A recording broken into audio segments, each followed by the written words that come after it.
Well, it's an incredible story. David Dodson is a friend of Volodymyr Zelensky, and as a film director and editor, they have worked on a dozen films together. He joins us from Burbank, California. David, thank you so much for your time. First of all, can you give us a sense of how big a star Volodymyr is in Ukraine? Yes, well, he's been a media personality for the better part of 15 years. His comedy troupe that won a competition out of college then went on to become very famous in sketch comedy TV shows. And since then, he's built this sort of media empire in Ukraine with a company called Kvartal 95 that does television shows, sitcoms, animation, and feature films.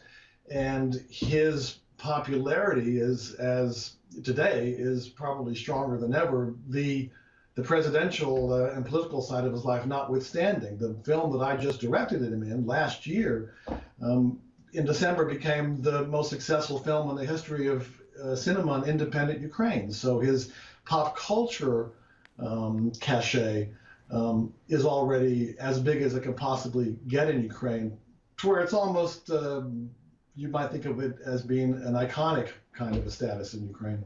It is amazing to think about the profile that he already had. You know the man, you've worked with him. What's he like as a person?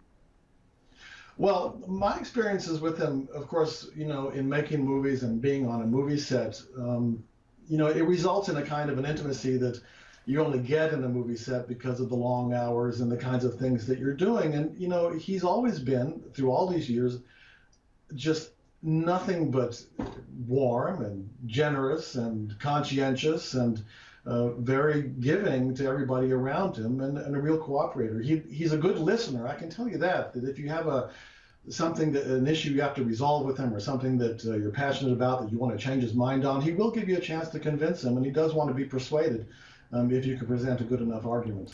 Did he ever talk on set about his ambitions to become a leader, about policy ideas? Was that ever a part of your conversations with him?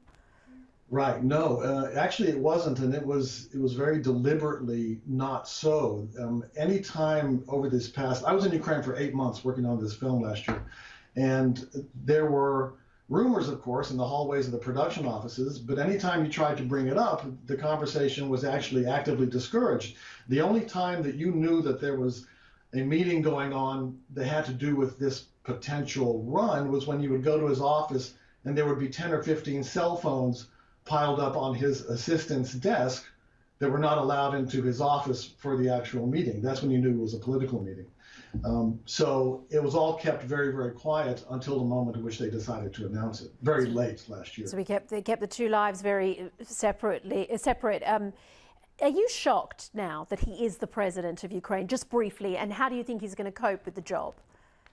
Well, I'm not shocked in the sense that, knowing the Ukrainian people as I do, I can understand why they have become exhausted with the seeming lack of progress of reforming their country, whether that's accurate or not.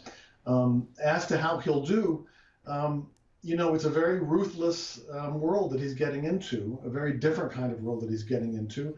And I think that he'll work very hard to be as prepared as he can. Whether or not he's able to navigate those pretty treacherous waters, given all the players involved, well, I think that just remains to be seen. All right, David, thank you very much for your time. David Dodson, a friend of the new Ukrainian president, Volodymyr Zelensky, directed him in films as well.